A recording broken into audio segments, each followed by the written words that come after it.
بسم الله الرحمن الرحيم واعتصموا بحبل الله جميعا ولا تفرقوا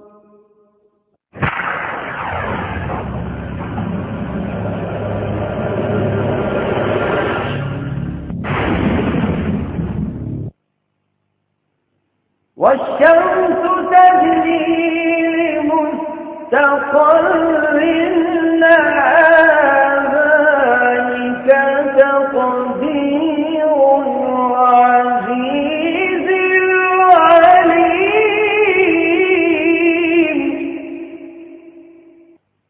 والقمر قدرناه منازل حتى كالعرجون القديم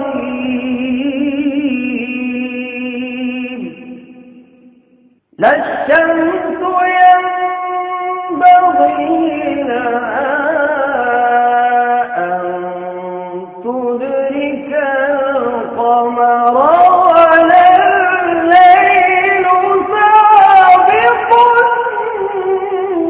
النهار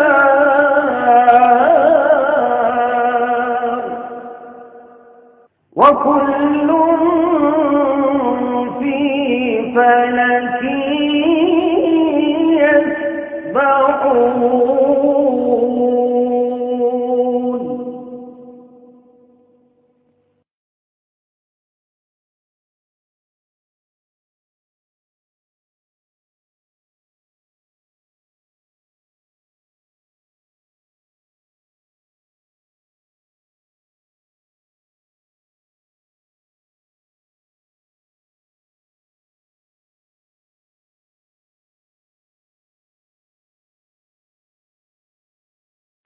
صرف ایک جماعت جنت کے اندر جائے گی.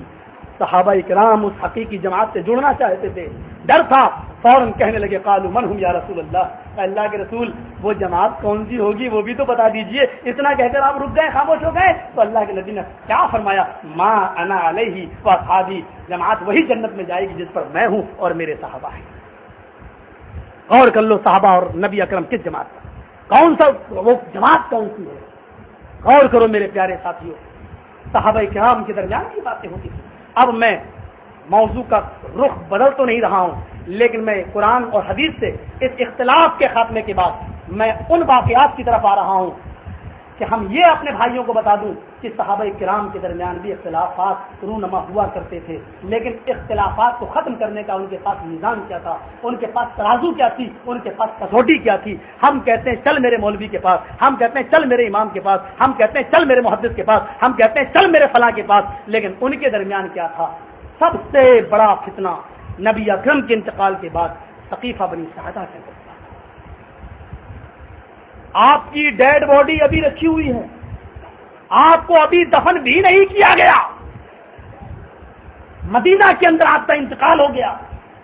وہی حجرے کے اندر آپ کا انتقال ہوا جس حجرے کے اندر کبھی حضرت عائشہ صدیقہ نے خواب دیکھا تھا سب سے زیادہ چمکنے والا چاند ٹوٹ کر سب سے پہلے میرے حجرے دیکھا. اسی حجرے میں نبی اکرم کی ڈیڈ باڈی رکھی. صحابہ میں اختلاف ہوتا ہے، انصار و مہاجرین کے درمیان اختلاف ہوتا ہے. انصار کہتے ہیں کہ خلیفہ امام نبی اکرم کے انتقال کے بعد انصاریوں میں سے بنے گا. مکے کے مہاجرین جنہوں نے ہجرتیں کی کہنے لگے یہ کیسے ہو سکتا ہے، نبی پیدا ہوئے ہمارے یہاں سے آپ کے یہاں آئے، امامت ہمارے درمیان باقی رہے گی، ہم بنیں گے، ہمارے یہاں بنے گا، ہم میں سے بنے گا. تاریخ کا مطالعہ کیجئے، اختلاف میں یہ شدت اختیار کر لی کہ دونوں طرف سے تلواریں تک نکل آئیں. کوئی معمولی اختلاف نہیں تھا. زمانے جاہلیت کی وہی عصبیت پھر رنگ لانے لگی، عہدے کا کرسی کا وہی جھگڑا پھر پنپنے لگا. انصاری کہتے ہیں کہ ہم نے پوری زندگی نبی کو اپنے یہاں رکھا، ہم نے محبتیں دی، تم نے تو نکالا ہے، ہمارے درمیان بنے گا خلیفہ، ہم امام متعین کریں گے انصاریوں میں سے. وہ کہتے ہیں ہمارے درمیان سے بنے گا. کوئی کسی کا نام پیش کر رہا ہے، کوئی کسی کا نام پیش کر رہا ہے. حضرت ابوبکر صدیق رضی اللہ تعالیٰ عنہ اٹھتے ہیں، غور کرو ہمارے تو تمہارے درمیان اختلاف ہے لیکن تلواریں نہیں اٹھی ہیں، وہاں تو تلواریں تک بے نیام سے نکل چکی ہیں، بے نیام ہو گئی ہیں۔ حضرت ابوبکر صدیق کہتے ہیں سنو، اگر میں تمہیں اللہ کے رسول صلی اللہ علیہ وسلم کا فیصلہ سنا دوں، نبی نے اپنی زندگی میں فرما دیا تھا کہ میرے بعد امامت حقدار کون رہے گا، خلافت کا حقدار کون رہے گا، اگر میں نبی کا ہی فرمان سنا دوں تو تم مانو گے؟ سب نے تلواریں نیچے کر لی، کہا کہ رسول کے اوپر تو ہم نے اپنے ماں باپ قربان کیے ہیں، ہم ان کی بات کیوں نہیں مانیں گے؟ کیا کوئی حدیث ہے تمہارے پاس؟ نبی کا کوئی فرمان ہے تمہارے پاس؟ حضرت ابوبکر صدیق کہتے ہیں ہاں ہے۔ کہا کیا ہے؟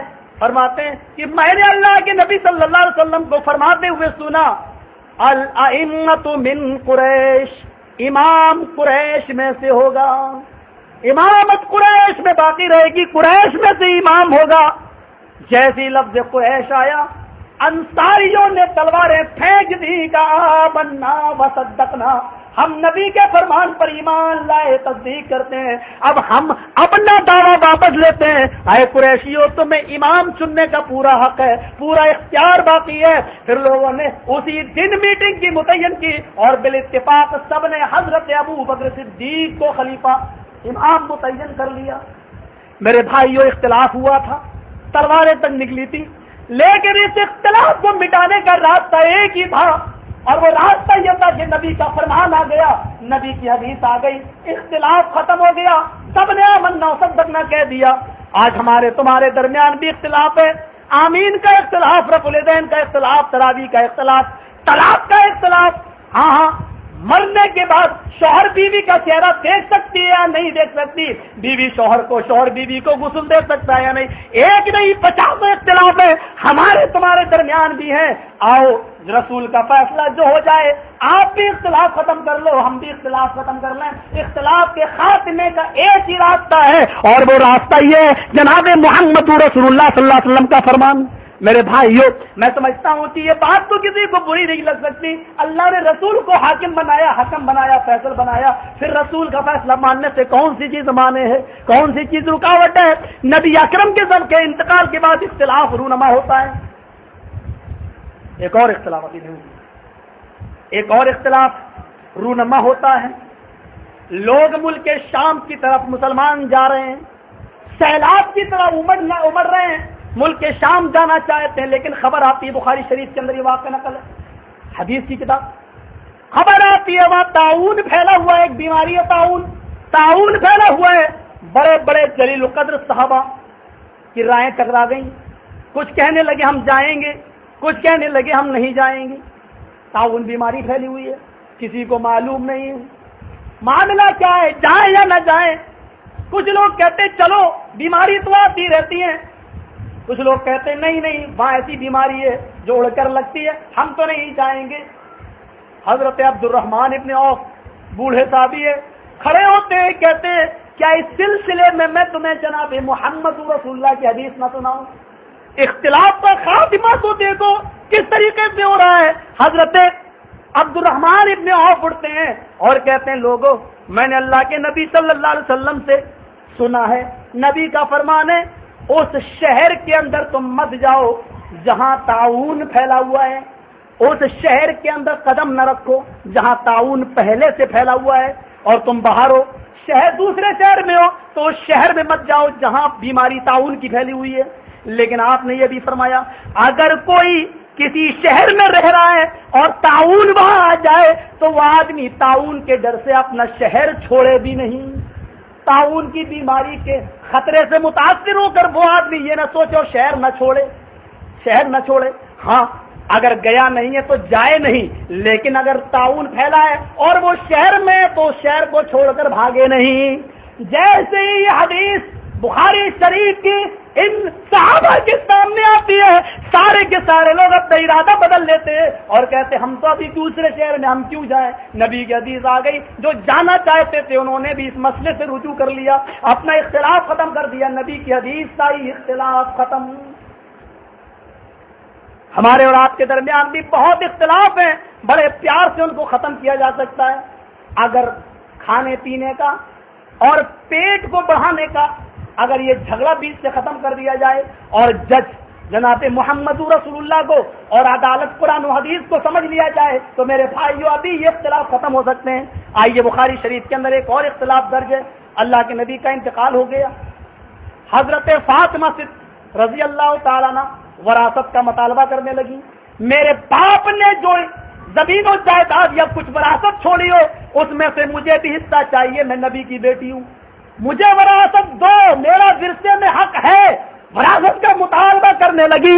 سختی کے ساتھ حضرت فاطمہ سے کہا گیا، اے فاطمہ تمہارے باپ جناب محمد رسول اللہ صلی اللہ علیہ وسلم کا فرمان ہے، نحن معاشر الانبیاء لا نؤرث ما ترکناہ فہو صدقہ، ہم تو انبیاء کی نسل سے ہیں، انبیاء کے گروہ میں سے ہیں، لا نؤرث، اور انبیاء اپنی وراثت کا ورثہ نہیں چھوڑتے، اپنے متروکہ کا وارث کسی کو نہیں بناتے، نہ بیوی کو، نہ بیٹی کو، نہ بیٹے کو، جو چھوڑتے ہیں متروکہ جو چیز ہوتی ہے جو چھوٹی ہوئی ہوتی ہے فہو صدقہ، وہ ساری کی ساری چیزیں اللہ کی راہ میں صدقہ کر دی جاتی ہیں، دین اسلام کے لیے وقف کر دی جاتی ہیں، تمہارا کوئی حق نہیں بنے گا۔ اللہ کے نبی فرماتے ہیں کہ جو چیز نبی پیغمبر لوگ جو چھوڑتے ہیں وہ سب صدقہ ہو جاتی ہے۔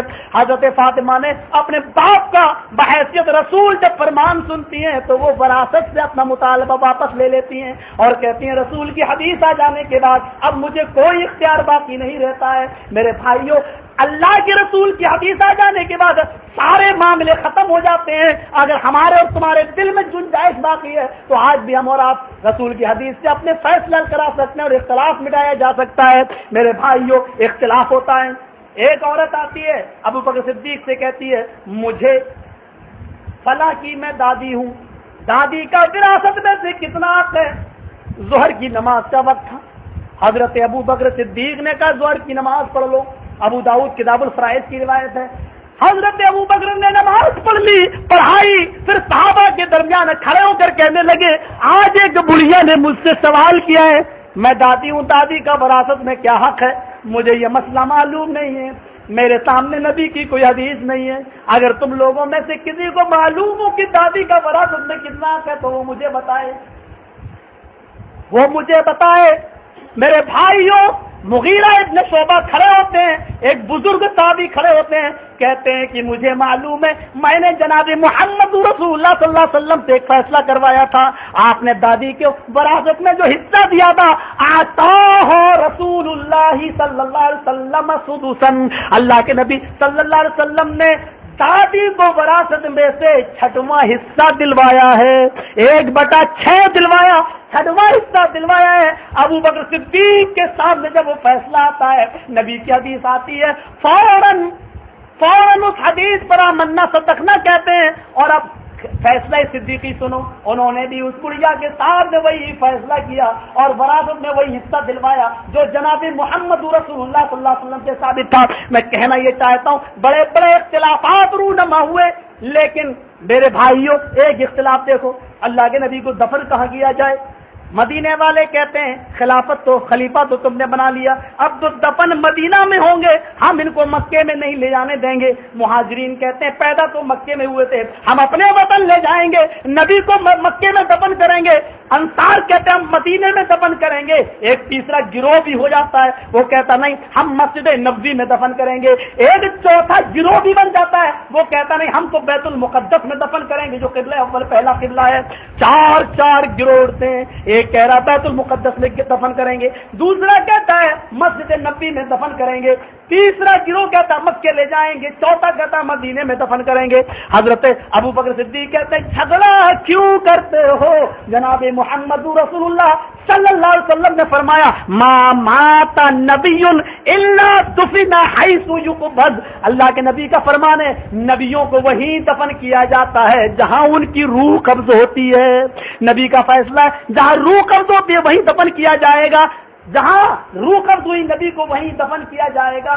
اللہ کے رسول کی روح حجرہ عائشہ میں قبض ہوئی، یہی آپ کی خبر بنے گی، یہیں پر آپ کو دفن کیا جائے گا۔ حدیث آئی، اپنا مسئلہ واپس، حدیث آئی، سب نے گروہ بندی ختم کر دی، اختلاف مٹا کے رکھ دیا ہے۔ کاش ہمارے بھائیوں میں بھی حدیث سن کر اپنے اختلاف کو مٹانے کی چھمتا ہو، اپنے حدیث سن کر جناب محمد رسول اللہ صلی اللہ علیہ وسلم کی عزت و آبرو کے لیے اپنے اختلافات ختم کرنے کی طاقت ہو۔ اے اللہ ہمارے درمیان یہ طاقت نہیں ہے، تو یہ حوصلہ یہ طاقت ہمارے دلوں کے اندر پیدا فرما دے۔ اختلاف کو ختم کرنے کا یہی ایک راستہ ہے، یہی اس کا علاج ہے، یہی اس کا علاج کہ سارے جھگڑے سارے اختلاف جناب محمد رسول اللہ کی عدالت میں لے کے جائیں۔ آپ کو معلوم ہے ایک اور جھگڑا آیا، اور جھگڑا بھی کیسا؟ حضرت عمر فاروق کے پاس کہا اللہ امیر المومنین میری بیوی جب آئی تھی عمرے کی غرض سے، حج کا کوئی معاملہ ہو عمرہ کا کوئی معاملہ، تو کہا آتے وقت طواف زیارت تو کر لی، اب جو رخصتی کا طواف ہوتا ہے طواف وداع وہ نہیں کر سکی۔ کہا کیوں؟ کہا کہ وہ حائضہ ہو گئی، عورتوں کو ایک عادت ہوتی ہے تو وہ حیض آ گیا اس کو، وہ نہیں کر سکی، تو کیا میں اس کے پاک ہونے تک رکوں یا چلا جاؤں؟ حضرت عمر فاروق رضی اللہ تعالیٰ عنہ نے فرمایا کہ تمہیں رکنا پڑے گا، تمہیں رکنا پڑے گا، اور جب تک تمہاری بیوی غسل نہ کر لے، نہا نہ لے، طواف اور پاک نہ ہو جائے، تب تک وہ اور طواف وداع نہ کر لے وہ نہیں جا سکتی، طواف وداع ضروری ہے۔ اس نے کہا اللہ کے نبی، دیکھیے اسی صحابی نے، اے اللہ کے نبی میں ایک بار نبی کی مجلس میں بیٹھا ہوا تھا، غور کرو مسئلے پر، اے اللہ کے نبی میں اللہ کے نبی صلی اللہ علیہ وسلم کی مجلس میں بیٹھا ہوا تھا اور ایک صحابی کے سامنے یہی مسئلہ پیش آ گیا تھا، تو اللہ کے نبی نے فرمایا تھا تمہاری بیوی طواف وداع سے پہلے حائضہ ہو گئی، کہا طواف وداع کی پھر کوئی ضرورت نہیں، تم اس کو لے جا سکتے ہو، اتنے دن وہ کیسے انتظار کرے گی، جاؤ لے جاؤ۔ نبی نے تو اس کو رخصتی کا حکم دے دیا تھا۔ حضرت عمر کا انداز دیکھو، کیا یہ فیصلہ تمہارے سامنے ہوا؟ ہاں۔ کیا تم موجود تھے؟ کہا ہاں۔ پھر تو کھڑا ہو جا۔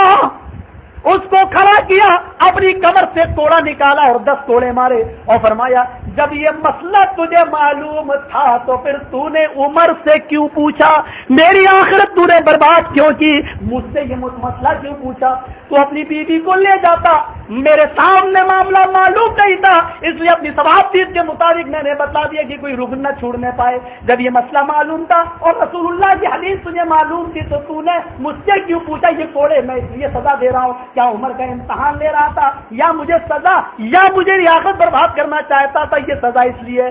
اب سن میرا فیصلہ، جو جناب محمد رسول اللہ نے کیا وہ میں بھی کرتا ہوں، جاؤ اور اپنی بیوی کو لے جاؤ، طواف وداع کی کوئی ضرورت نہیں ہے۔ نبی کا نام آتا تھا آمنا و صدقنا۔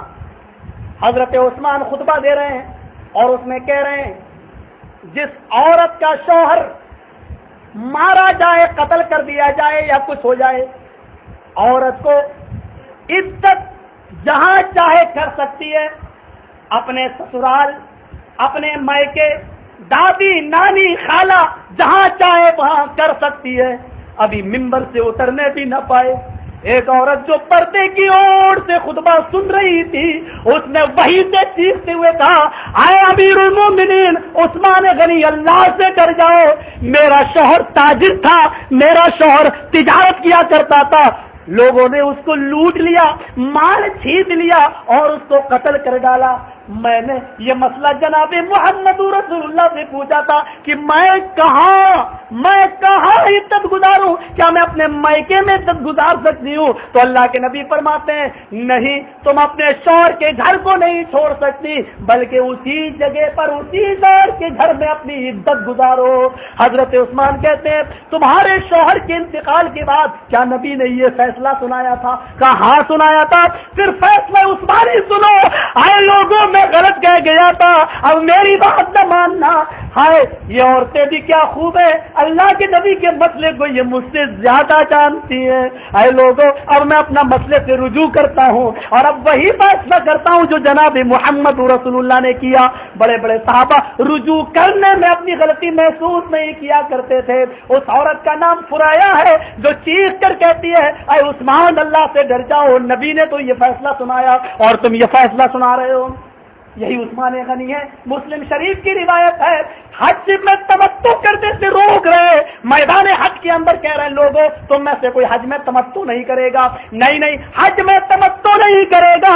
حضرت علی نے گروہ تیار کیا اور ایک دم کھڑے ہو گئے اور کہنے لگے اے عثمان اللہ سے ڈرو، حج میں تمتع کرنے سے کیوں روک رہے ہو؟ تم آج منع کر رہے ہو، ہم نے، اس نے، فلاں یہ سب لوگ کھڑے ہیں، ہم سب نے اللہ کے رسول کے زمانے میں نبی کے ساتھ جب حج کیا تو حج میں تمتع کیا تھا، جب نبی نے ہم کو نہیں روکا تو آپ کون ہوتے ہیں ہم کو روکنے والے؟ اب حضرت عثمان غنی نے کہا اگر ایسا ہے تو جاؤ، اللہ کے رسول کے فیصلے کے بعد میں کچھ نہیں کہہ سکتا۔ میرے بھائیوں، جب حالات خراب ہونے لگے تو حضرت عمر فاروق نے ایک مسئلے کو بدلنا چاہا، اپنی تبادیت کے مطابق فتنے کے ڈر سے انہوں نے کہا آج کے بعد کوئی عورتیں مسجد میں نہ آئے، اپنے گھروں پہ نماز پڑھ لیں، مسجدوں میں نماز نہ پڑھیں، فتنے کا زمانہ ہے، فتنے کا ڈر ہے۔ ایک آدمی کہنے لگا اے امیر المومنین، عورتوں کو بڑی سختی سے روکتے ہو، آپ کی بیوی لیکن آپ کی بات نہیں مانتی اور وہ ہر نماز پڑھنے مسجد میں جاتی ہے۔ حضرت عمر فاروق کا جواب دیکھو، میں نے تو فتنے کے ڈر سے روکا ہے۔ کہا کہ تم اپنی بیوی کو کیوں نہیں روکتے؟ ساری عورتوں کو منع کرتے ہو لیکن تمہاری بیوی پھر بھی آتی ہے۔ کہا امیر المومنین عمر فاروق نے میں اپنی بیوی کو نہیں روک سکتا۔ کہا کیوں نہیں؟ کیا مسئلہ سب کے لیے آپ کی بیوی کے لیے نہیں؟ کہنے لگے میں نہیں روک سکتا اپنی بیوی کو۔ کہا کیوں؟ مستد احمد کے الفاظ ہے، کہنے لگے کیوں کا جواب یہ ہے کہ جب میں اپنی بیوی سے منع کرتا ہوں کہ مسجد میں مت جاؤ، فتنے کا زمانہ ہے، تو کہتی عمر میں تجھ پہ ایمان لائی ہوں یا جناب محمد رسول اللہ پر، تیری مانوں یا جناب محمد رسول اللہ کی۔ اللہ کے نبی کہتے ہیں لا تمنعوا ایمان اللہ یصلینا فی المسجد، اللہ کی بندیاں اگر نماز پڑھنے مسجد میں جائیں تو ان کو مسجد میں جانے سے مت روکو۔ نبی کہتے ہیں مت روکو اور تم روک رہے ہو، تم کو مانو یا جناب محمد رسول اللہ کی۔ اور جب وہ نبی کا نام لیتی ہے، رسول کا ذکر میرے سامنے کرتی ہے تو میرے ہاتھوں کی ضرب ڈھیلی پڑ جاتی ہے، ہاتھ پیر جواب دے جاتے ہیں اور میں سنت پر عمل کرنے سے اپنی بیوی کو نہیں روک پاتا۔ میرے بھائیوں، حدیث آ جائے آمنا صدقنا، کاش ہمارے بھائی اس کو سمجھتے ہوتے، کاش ہمارے بھائیوں نے اختلاف کو مٹانے کا یہی طریقہ بنایا ہوتا۔ کوئی بڑی بات نہیں، چند مسائل میں نہیں، بہت سے مسائل میں اختلاف ہے۔ ہم کہہ رہے ہیں ایک مسئلہ، چلو نماز کا چھوڑو، ایک مسئلہ آپ لے لو، صحیح مسئلہ میں پوچھنا چاہتا ہوں آپ سے، شوہر مر جائے تو بیوی غسل دے سکتی یا نہیں؟ بیوی مر جائے شوہر غسل دے سکتا یا نہیں؟ آپ کہتے حرام ہے، ہم کہتے ہیں دے سکتی ہے۔ ہمارے تمہارے درمیان اختلاف ہے، آؤ اس مسئلے کو ہم بھی مٹانا چاہتے ہیں، آپ بھی مٹانا چاہو، آؤ فیصلہ سن لیتے ہیں جناب محمد رسول اللہ سے۔ آپ کہتے ہیں شوہر مر جائے بیوی کو چہرہ بھی نہیں دیکھنے دیتے ہو، بیوی مر جائے شوہر کو چہرہ بھی نہیں دیکھنے دیتے ہو، غسل دینا تو بہت دور کی بات، کہتے ہو نکاح ٹوٹ گیا۔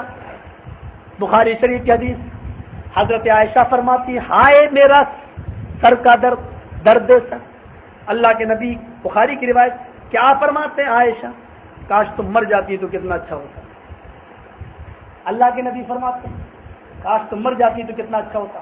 حضرت عائشہ مسکرا کے جواب دیتی ہیں، بخاری کے الفاظ پر غور کرو، ہاں آپ تو یہی چاہتے ہیں کہ میں مر جاؤں اور آپ کسی جوان لڑکی سے، خوبصورت لڑکی سے شادی کر لیں، یہ میاں بیوی کا مذاق ہے، نکاح کر لیں۔ آپ کی آنکھوں میں آنسو، کہتے عائشہ تم غلط سمجھ رہی ہو، میں نے شادی کی غرض سے یہ نہیں کہا، بلکہ تمہاری خوش نصیبی کی وجہ سے میں نے کہا کتنا اچھا ہوتا کہ تم میری آنکھوں کے سامنے انتقال کرتی، میری حیات میں تم اللہ کو پیاری ہوتی، میں تم کو اپنے ہاتھوں سے غسل دیتا، میں تم کو کفن پہناتا، میں تمہارے جنازے کو اٹھاتا، میں تمہاری نماز جنازہ پڑھاتا، تمہاری مغفرت کی دعا کرتا، اور میں تمہیں اپنے ہاتھ سے قبر میں اتارتا، پھر میں مٹی دیتا۔ اے عائشہ اس وقت تیری خوش قسمتی کا کیا کہنا ہوتا۔ یہ حدیث بتلا رہی ہے کہ عائشہ صدیقہ کے انتقال اگر نبی کی زندگی میں ہوتا تو نبی ہی غسل دیتے، نبی ہی مٹی دیتے، نبی ہی کفن پہناتے۔ یہ حدیث بتلا رہی ہے کہ اختلاف مٹانا ہے۔ بخاری کی حدیث آ جانے کے بعد آپ بھی ختم کر لو، ہم بھی ختم کر لیں۔ اچھا چلو، آپ نے کہا نہیں یہ حکم منسوخ ہو گیا، پہلے تاب نہیں ہے، لیکن رسول اللہ کے انتقال کے بعد بھی تو ایسا ہوا ہے، نہیں ہوا تو ایک سوال تم کر کے دیکھ لو، پوچھ کے دیکھ لو، ہاں مرضی چاہے کسی سے بھی، مفتی کوئی بھی ہو، مجھے بتاؤ اللہ کے نبی کا انتقال ہو گیا، آج حضرت ابو بکر نے بھی اپنے 2.5 سال پورے کر لیے. ابو بکر صدیق بھی اس دنیا سے چلے گئے. نبی 2.5 سال پہلے جا چکے, حضرت ابو بکر 2.5 سال کے بعد گئے. منسوخ تھا تو عمل کیوں ہو رہا ہے؟ مجھے بتاؤ. حضرت ابو بکر صدیق کا انتقال ہو گیا, ان کو غسل کس نے دیا؟ ابو بکر صدیق کا انتقال ہوا, ان کو غسل ان کی بیوی نے دیا. ہاں ایک مسئلہ اور سن لو, حضرت فاطمہ کا غسل ہوا تو ان کو غسل حضرت انتقال ہوا, فاطمہ کا انتقال ہوا تو ان کو غسل حضرت علی نے دیا. میرے سامنے دونوں واقعات ہیں, ادھر مرد کا انتقال, ادھر عورت کا انتقال, ادھر ابو بکر کا انتقال, ادھر فاطمہ کا انتقال. ایک مرد ایک عورت. ابو بکر کا انتقال ہے تو ان کو بیوی غسل دے رہی ہیں, یا فاطمہ کا انتقال ہوا تو ان کو ان کے شوہر علی غسل دے رہے ہیں. مجھے بتاؤ آپ کے یہاں نکاح کیوں ٹوٹ جاتا ہے؟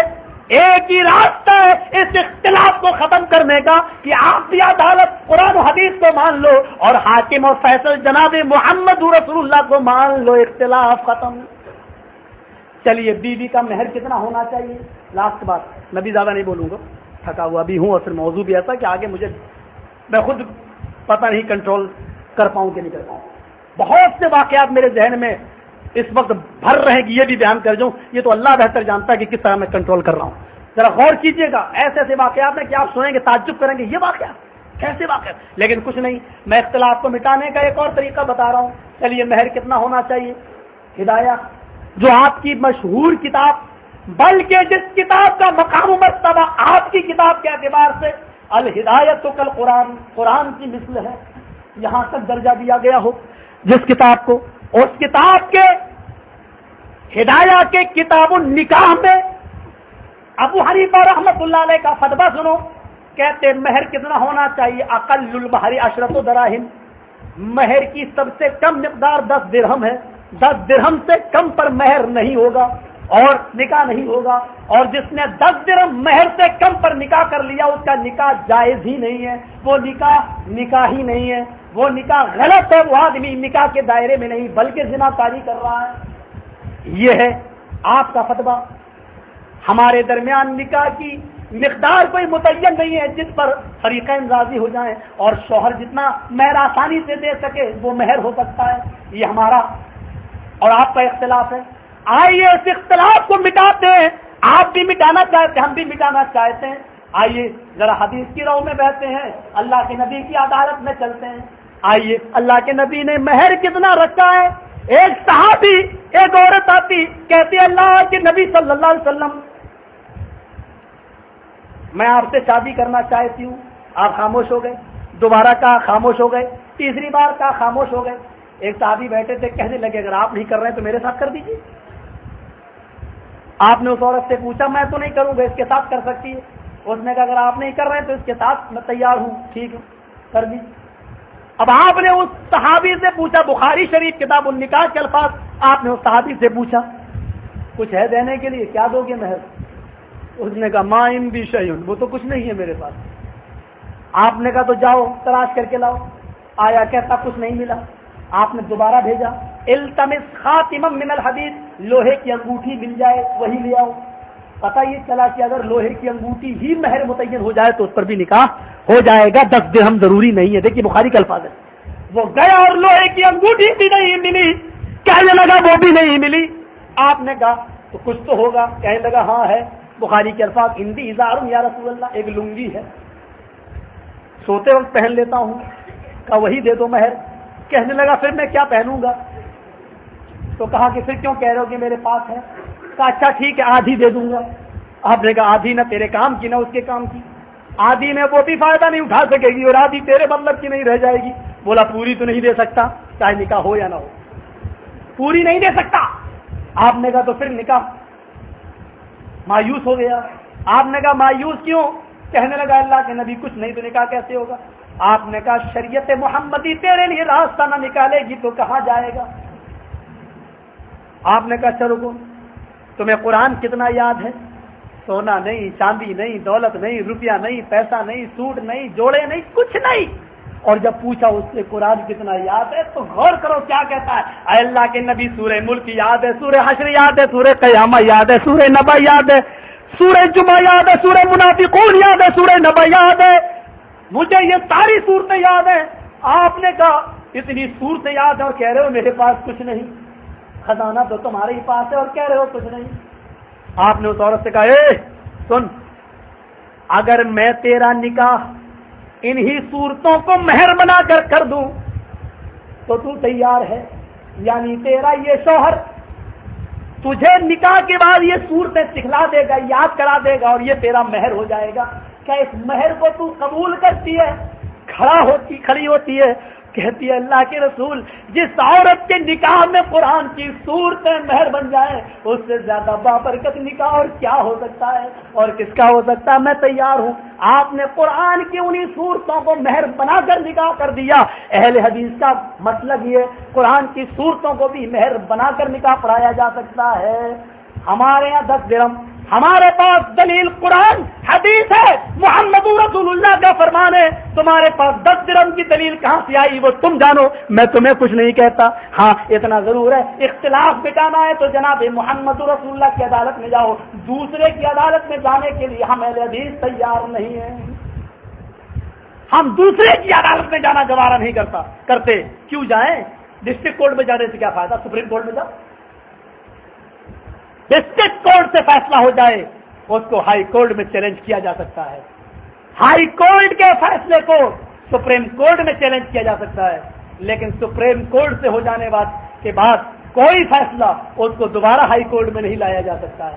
رسول کی عدالت سے جو فیصلہ آ جائے اس کو اماموں, پیروں, ولیوں, بزرگوں اور محدثوں کی عدالت میں نہیں لایا جائے گا.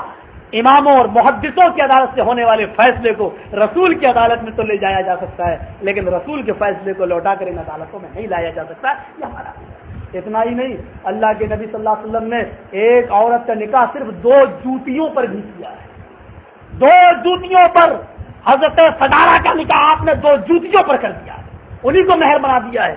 اور ابو داؤد کتاب النکاح کی روایت ہے, من اعطا فی صداق امرأته ملا کفیہ صدیقا او تمرا فقد استحل, جس نے اپنی بیوی کو مہر میں ایک مٹھی بھر کے ستو او تمرن یا ایک مٹھی بھر کے کھجور دے دیا, فقد استحل, اس کا نکاح حلال ہو گیا, اس نے اپنی بیوی کو حلال کر لیا. یعنی ایک مٹھی کھجور یا ایک مٹھی ستو کو بھی مہر بنایا جا سکتا ہے.